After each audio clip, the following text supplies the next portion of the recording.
We're just heading out on the north end, runway 2305. We're going to be checking for some wildlife and bird activity. And just at the right moment, we put the window down and these guys will shoot out like a rocket, chase those birds away, sometimes catch them. If he doesn't catch them, he'll turn around and we'll just slow down a bit and he'll fly right back into the truck. We'll put the window up and we'll keep right on going.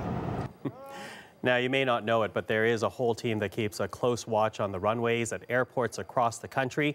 And at Canada's busiest airport, one member of that team is Juliet. And Juliet is a falcon. She's featured in the new CBC show, Keeping Canada Safe. It premieres tonight.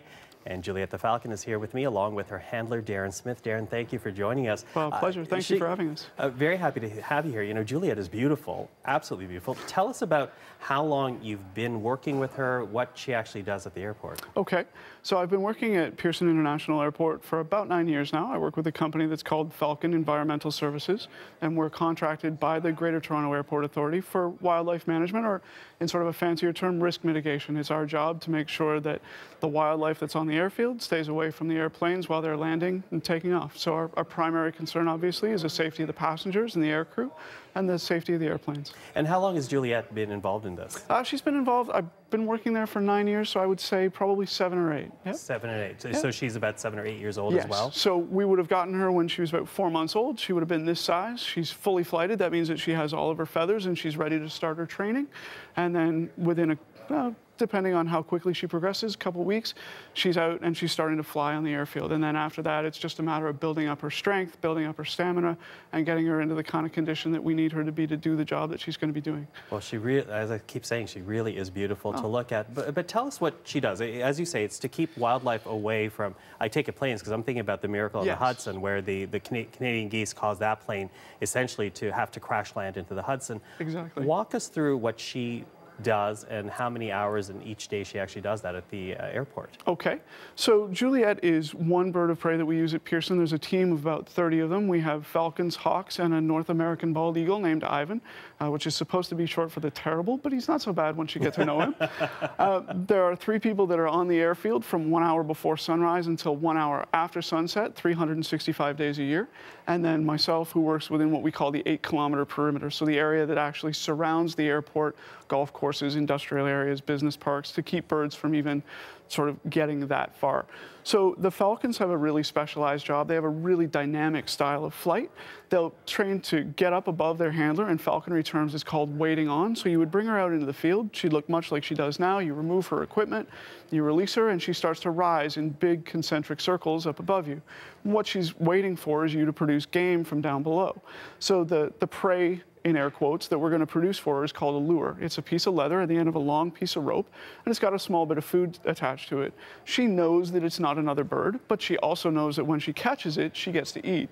So she chases it much like she would another bird. And that keeps other wildlife away from the planes. Exactly. While she's flying, she's got a really distinct wing shape or wing profile that says to all the other birds on the field that there's a hunting falcon. And they don't care what she's chasing right now. They don't want to be what she's chasing next. So they just stay away. Right. But, you know, it is to protect the planes, but I wonder, as you send Juliet up into the air, is there any danger to her or to the other birds of prey, considering the planes are flying in different directions around Pearson? That's a great question. So in the clip, you watched Keith fly his hawk out of the truck. The hawks have a sort of a shorter range. They tend to go 100, maybe 200 yards, and we use the service roads and sometimes the taxiways. We need to get permission from tower in order to be out there. So the ground controllers will let us know what kind of window that we have in order to be in that area, whether or not we're using the dogs or the hawks out of the truck. And then if we have to be further away, again, because of the height that she's able to get, Juliet can safely move those birds and not be a risk factor herself. So in as much as our job is to try and prevent bird strikes, we equally have an onus not to cause them. Mm-hmm. I want to ask about your bond, you know, because people who have animals, they come to love their dogs and their cats, they become their fur babies. What type of relationship do you have with Juliet? So I have to admit, I'm a bit of a sap. I got Juliet when she was about 4 months old, and I started training her from the very beginning, and she's been a great bird. She's easy to handle. Her temperament is good. She flies really well, and in terms of, she gets up really far, and she goes a really long way away, and she knows how to use the wind. But to sort of walk her through that process. You know, you put her on your fist and you take the hood off for the first time, and her eyes are wide, and you try and entice her with that little bit of food, and then you have her hopping to your glove and then flying a distance, and finally that day comes when you let her go, and she's climbing and she's getting height and gaining in the atmosphere, and your stomach is doing this sort of flip-flop, like, if I call her back right now, I'm pretty sure she'll come and it'll be fast, but if I wait just another minute, it'll be that much further and she'll go that much higher. And to sort of see the first time that she tucks her wings in, it's like a little kid on a bike, right? Just after you've taken the training wheels off, it's sort of, they wobble a little bit and she'll put her wings back out, oh, I'm not sure, and then she brings them back in and she's just fully committed and screams past you as she, you know, pulls away the lure. And I'll be completely honest, there have been times where when I'm flying her, I've been flabbergasted by what she's capable of, and I'm standing there swinging the lure, and she'll